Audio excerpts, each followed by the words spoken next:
జేడీకేడీలు కౌశిక్‌ని arrest చేసి ఇక స్టేషన్‌కి తీసుకువస్తారు. ఒక కుర్చీలో కూర్చోపెడతారు. చూడండి మీరు ఇక్కడే కూర్చోండి.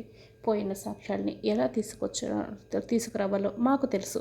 సాక్ష్యాలను తీసుకొచ్చి తర్వాత మిమ్మల్ని వదిలిపెడతాం అని ధాత్రి అంటుంది. ఏంటి? మీరు సాక్ష్యాలు తీసుకొస్తారా? మీరు ఎక్కడికైనా వెళ్తారు? ఎలా సాక్ష్యాలను తీసుకొస్తారు? ఎక్కడున్నాయని తీసుకొస్తారు అని కౌశికకైతే అర్థం కాక అడుగుతూ ఉంటుంది. మీరు చూస్తూ ఉండండి, మేం తీసుకొస్తాం కదా అని జేడీకేడీలు ఇద్దరు కూడా బయటకొస్తారు.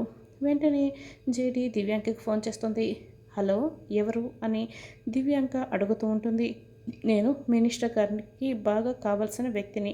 ఇప్పుడు ఆ సాక్ష్యాల్ని నువ్వు నాకు తీసుకొచ్చి ఇస్తే నేను నీకు 10 కోట్లు ఇస్తాను అని జేడీ ఇక అజ్ఞాత వ్యక్తిగా దివ్యాంకతో చెప్తూ ఉంటుంది. ఏంటి 10 కోట్లు ఇస్తావా అని దివ్యాంక అడుగుతూ ఉంటుంది. అవును, ఆలస్యం చేయకుండా నువ్వు ఆ సాక్ష్యాన్ని తీసుకొచ్చి నాకు ఇచ్చేసాయి, నీ డబ్బులు నువ్వు తీసుకెళ్ళిపో అని ఫోన్ పెట్టేస్తుంది.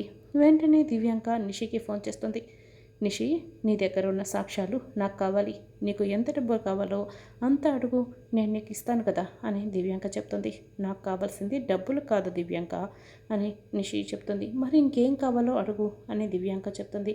మినిస్టర్ గారు రిలీజ్ అయిన తర్వాత బయటకు వచ్చిన తర్వాత ఆయన కుర్చీలో ఆయన కూర్చుంటారు కదా, అప్పుడు నాకు ఆయన సపోర్ట్ కావాలి అని నిషి చెప్తుంది. అలాగే ముందు ఆ సాక్ష్యాలను తీసుకొచ్చేవు, నేను లొకేషన్ షేర్ చేస్తాను, నువ్వు ఆ ప్లేస్కి వచ్చేసి నాకు సాక్ష్యాలు ఇచ్చేసాయి అని దివ్యాంక అంటుంది. అలాగే నిషి చెప్తుంది.